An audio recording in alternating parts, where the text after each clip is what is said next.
خلاف باقاعدہ مقدمات درج ہو چکے ہیں۔ 23 منٹ کے وقفے سے 2 بار فائرنگ کی گئی اور 18 گولیوں کے خول تو پولیس نے ریکور کیے۔ مجھے آپ ماریے، مجھ پہ گولیاں برسائیں، میرا سینہ حاضر ہے۔ میں نے ہمیشہ مار بھی کھائی ہے، میں نے گولیاں ان کا بھی سامنا کیا ہے، میں نے جیلیں بھی کاٹی ہیں اس ملک کے اندر، میں نے ہر طرح کا تشدد برداشت کیا۔ یہ اتنا بدبخت آدمی ہے کہ یہ اپنے کمرے سے پردہ بار بار ہٹا کے دیکھتا ہے کہ نیچے رش لگا یا نہیں لگا۔ جب تک رش نہیں لگتا یہ حضرت صاحب باہر نہیں آتے شف شف کرنے کے لیے۔ روزانہ کی بنیاد پہ درجنوں ویڈیوز آ رہی ہیں اور یہ 12 بار بلاتا ہے کہ جی ایک دم، پھر دوسرا دم، پھر تیسرا دم۔ کیوں؟ کیونکہ پورے پاکستان میں اس کا ٹرانسپورٹ نیٹ ورک ہے۔ یہ پاکستان کے امیج کا معاملہ ہے، یہ دین اسلام کے امیج کا معاملہ ہے۔ سب سے بڑھ کر جو ہمارا عقیدہ ختم نبوت ہے اس کے تحفظ کا معاملہ ہے۔ مجھ سے بڑے اختلافات ہو سکتے ہیں، آپ کو مثال کے طور پر عمران ریاض بھائی سے مجھے بہت سارے اختلافات ہیں، صدیق جان صاحب سے بڑے نظریاتی اختلافات ہیں، لیکن کچھ پوائنٹس ایسے ہونے چاہیے کہ جو ہمیں اندازہ ہو کہ یہاں پر کم سے کم ہم سب نے متفق ہونا ہے۔ اور پھر آپ نے دیکھا کہ جب عمران ریاض خان صاحب سے ان کے ساتھ ظلم روا رکھا گیا تو پھر میں اپنی بساط کے مطابق جہاں جہاں ممکن تھا میں نے بھی کوشش کی، صدیق جان صاحب کے لیے بھی آواز اٹھائی۔ تو کم سے کم یہ ایک نقطہ مجھے لگتا ہے شف شف والی سرکار کے حوالے سے کہ یہ معاملہ نہ میری ذات کا معاملہ ہے، نہ یہ صرف ہماری برادری کا معاملہ ہے ہم سب کا۔ یہ آپ یقین کیجئے، میں بڑی دیانتداری سے اور میں مکمل یقین رکھتا ہوں اس بات کے اوپر کہ یہ پاکستان کے امیج کا معاملہ ہے، یہ دین اسلام کے امیج کا معاملہ ہے، یہ تصوف کے، خانقاہوں کے، درگاہوں کے امیج کا معاملہ ہے، اور سب سے بڑھ کر جو ہمارا عقیدہ ختم نبوت ہے اس کے تحفظ کا معاملہ ہے۔ آپ یقین کیجئے ایک ایسا آدمی کہ جو بسم اللہ ٹھیک سے نہیں پڑھ سکتا، میں اللہ اس کے رسول کو گواہ بنا کے آپ کو یہ بات بتا رہا ہوں کہ اس آدمی کو نماز پڑھنی نہیں آتی۔ میں نے 2 دن پہلے ریکویسٹ میں بڑے مؤدبانہ انداز میں کہا کہ دیکھیں لوگوں کو شک ہے کہ آپ اللہ کے ولی ہیں یا نہیں ہے، آپ سے ریکویسٹ ہے کہ آپ ہمیں نماز سنا دیں۔ وہ ایسا نہیں کر سکے۔ میں 4 گھنٹے تک یہ گلا پھاڑ پھاڑ کے ان کے ساتھ لائیو ان کے اڈے پر بات کرتا رہا۔ میں نے کہا جی ایک آیت سنا دیں آپ ہمیں۔ آپ سب جانتے ہیں کہ وہ ایک آیت بھی نہیں سنا سکے، بلکہ وہ جس سلسلہ تصوف کا حصہ ہونے کا دعویٰ کرتے ہیں، اس کے بہت بڑے بزرگ ہیں، سلسلہ چشتیہ کے بہت بڑے بزرگ ہیں، خواجہ معین الدین چشتی اجمیری صاحب، ان کا نام تک نہیں آتا تھا ان کو، وہ خواجہ محی الدین چشتی علی اجمیری کہتے رہے ان کو، اور بار بار کہتے رہے، اس سے پہلے بھی ویڈیوز کے اندر۔ تو جو شخص بسم اللہ ٹھیک سے نہیں پڑھ سکتا، کوئی ایک آیت ٹھیک سے نہیں پڑھ سکتا، کوئی نماز کا کوئی واجبات نماز میں سے کوئی چیز نہیں سنا سکتا، وہ اللہ کا ولی کیسے ہو سکتا ہے؟ ہمارا چلے اس بات پر بھی اعتراض نہیں ہے۔ میرا اعتراض یہ ہے کہ ہمارے لیے بڑا حساس عقیدہ ہے، عقیدہ ختم نبوت۔ آپ میں سے کیا کوئی آدمی اس حلیے، اس وضاحت یا اس کردار کے آدمی کو سپہ سالار ختم نبوت ماننے کے لیے تیار ہے؟ کبھی نہیں۔ یعنی ہم یہ چاہیں گے کہ یہ آدمی ہمارے عقیدے کا سپہ سالار ہو، یہ آدمی دین کا چہرہ بن جائے۔ ویری انفارچونیٹ، آج 10 سال کے بچے سے 30 سال کے نوجوان تک آپ پوچھیں پیر کسے کہتے ہیں، اس سے پوچھیں ولی کیا ہوتا ہے، اس سے پوچھیں عقیدہ ختم نبوت کا سپہ سالار کسے کہتے ہیں، اس کے ذہن میں بدقسمتی سے ایک ہی نام آئے گا اور وہ نام ہے حق خطیب کا،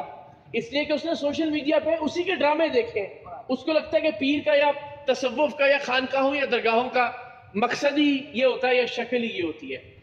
اینڈ ناٹ اونلی دیٹ،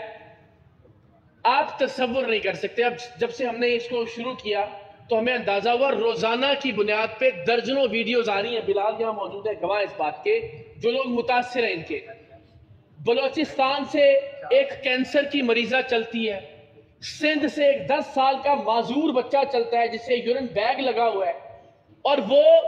12 بار سفر کر کے جاتے ہیں اس بدبخت کے پاس، اور یہ 12 بار بلاتا ہے کہ جی ایک دم، پھر دوسرا دم، پھر تیسرا دم۔ کیوں؟ کیونکہ پورے پاکستان میں اس کا ٹرانسپورٹ نیٹ ورک ہے۔ یعنی اگر آپ نے لاہور سے جانا نا بلاوڑا شریف تو کوئی بس نہیں جائے گی وہاں پہ، اس کے ایجنٹ جو ہیں وہ آپ کو بتائیں گے کہ جی پیر مکی سے بدھ کے دن اس ڈیٹ کو بس چلے گی، اور جہاں 4,000 روپے کرایہ ہوگا 40,000 روپے کرایہ دیا جائے گا۔ تو ایک ذریعہ آمدن تو یہ ہے، لوگوں کو صرف ذلیل کرنے کے لیے 12 بار 15 بار بلوایا جاتا ہے، اور وہ لوگ بیچارے جن کے گردے فیل ہو چکے ہیں، جو ڈائلیسس پہ ہیں، جن کی کیمو تھراپیز ہو رہی ہیں، وہ لوگ جن کے بچے معذور ہیں، جن کی بزرگ والدین بیماری کا شکار ہیں، ان لوگوں کو بار بار بلایا جاتا ہے، پھر وہاں پہ 2 دن انتظار کروایا جاتا ہے۔ ان کی ایک خادمہ کل ہمیں بتا رہی تھی کہ یہ اتنا بدبخت آدمی ہے کہ یہ اپنے کمرے سے پردہ بار بار ہٹا کے دیکھتا ہے کہ نیچے رش لگا یا نہیں لگا،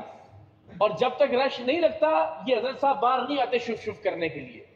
اس رش لگانے کی وجہ سے 2 دن انتظار کرواتا ہے، سردی میں، گرمی میں، حبس کے موسم میں، برف باری کے اندر ذلیل و خوار کرتا ہے۔ لوگ بیچارے، آپ نے بھی دیکھا کہ لائنوں کے اندر لگے ہوتے ہیں اپنے مریضوں کو ویل چیئرز کے اوپر لے کر، صرف اس لیے کہ ذرا اس کا ششکا بن جائے۔ پھر وہ لوگ جو 12 بار جاتے ہیں اور جب وہ کہتے ہیں حضرت ہمیں تو آرام نہیں آیا آپ کی شف شف سے، تو پھر یہ کہتے ہیں اچھا آپ نے کوئی غلطی کی ہوگی، یعنی اس کو بولتا ہے کہ جی آپ نے لہسن نہیں کھانا، آپ نے بڑا گوشت نہیں کھانا وغیرہ وغیرہ، کہتے نہیں آپ نے ان میں سے کچھ چیز کر لی ہوگی، لہٰذا اب 12 بار بلاوڑا شریف آئے۔ اگر کلر سیدہ پہ ہے، اگر بلاوڑا ہے تو کلر سیدہ پہ بلاتا ہے۔ پھر جب 12 بار مزید بلایا جاتا ہے، اس کے بعد پھر اس کے چیلے کہتے ہیں حضرت آپ کے اوپر بڑا سخت کسی نے جو نا وہ کالا جادو کیا ہوا ہے، لہٰذا آپ 80 دیگیں دیں۔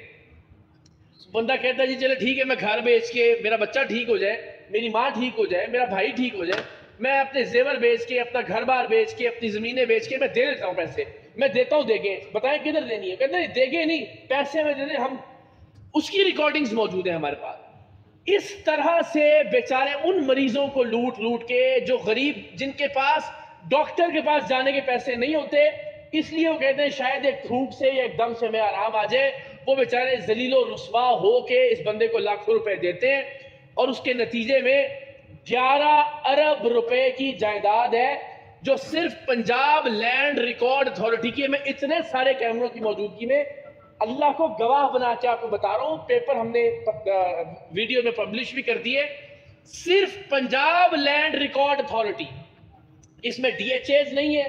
اس میں بحریہ ٹاؤن کی پراپرٹیز نہیں ہے، اس میں اسلام آباد کی پراپرٹیز نہیں ہے، اس میں کے پی کے کی پراپرٹیز نہیں ہے، اس میں سندھ کی پراپرٹیز نہیں ہے، اس میں پاکستان کے باہر اس کے اثاثے نہیں ہیں، اس میں اس کے سونے کے تاج نہیں ہیں جو لوگ اس کو پہناتے ہیں، اس میں اس کے ہیرے کی انگوٹھیاں نہیں ہیں، اس میں اس کی اربوں روپے کی، کروڑوں روپے کی نہیں، اربوں روپے کی گاڑیاں شامل نہیں ہیں، اس کے ڈالر اور پاؤنڈ جو کیش کی شکل میں یہ منی لانڈرنگ کر کے منگواتا ہے پاکستان کے باہر سے جہاں جہاں یہ جاتا ہے، میں وہ شامل نہیں ہے۔ صرف پنجاب کا جو لینڈ ریکارڈ اتھارٹی کا ریکارڈ ہے اس کے مطابق